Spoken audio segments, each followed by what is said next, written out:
Narito na naman ang mainit na balita mula sa mundo ng social media na hatid sa inyo ni Madam Chika. Isang malaking balita ang kumalat ngayon sa buong bansa. Heto na isang matinding plano ang pinapahayag ng dating Pangulo ng Pilipinas na si Rodrigo Duterte. Pero nagulantang ang buong bayan nang biglang magbago ang kanyang desisyon na tumakbo sana bilang mayor ng Davao City.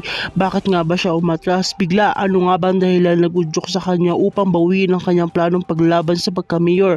Alamin natin ang mga detalye sa ating pag-uulat.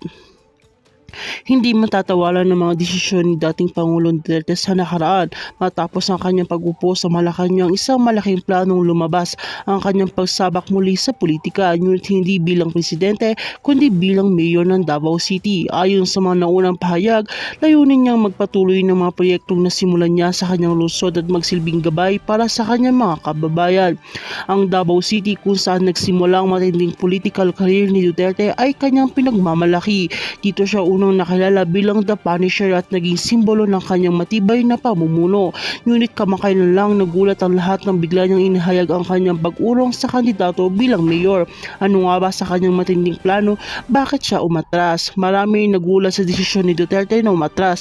Isa itong hindi inaasahang hakbang mula sa isang leader na matagal lang kilala sa pagiging matapang at matibay na paninindigan. Isang posibleng dahilan ng kanyang pag-atras ay ang mga personal na issue na may kinalaman sa kalusugan o kaya ang mga pagbabago sa kanyang political strategy. May mga nagsabi ring may mga presyo mula sa mga kasamahan sa politika o pamilya. Sa kabila ng mga haka-haka teorya, marami pa rin ang naguguluhan at nagtataka. Pinahayag ng mga residente ng Davao ang kanilang inaasahan ng pagbabalik ni Duterte, kaya't ang kanyang pag-atras ay nagdulot ng malaking kalituhan. May ilan na nagsasabi na hindi pa tapos ang lahat para sa dating Pangulo at maaari pa siyang bumalik sa ibang posisyon na hinaharap.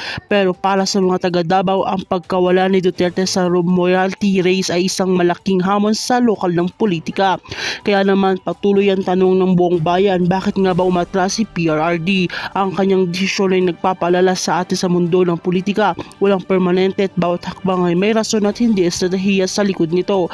Habang maghihintay tayo ng karagdagang pahayag mula sa dating Pangulo, tiyak na magpapatuloy ang mga spekulasyon at usapan tungkol sa kanyang susunod na plano. Huwag kalimutan magbantay sa mga susunod na kaganapan.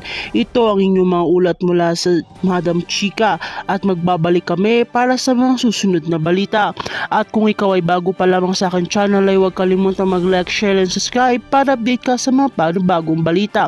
At para naman po sa mga karagdagang impormasyon para sa pagtakbo ni Duterte bilang mayor o ano nga ba ang kanyang desisyon, ay panoorin niyo po ang buong video.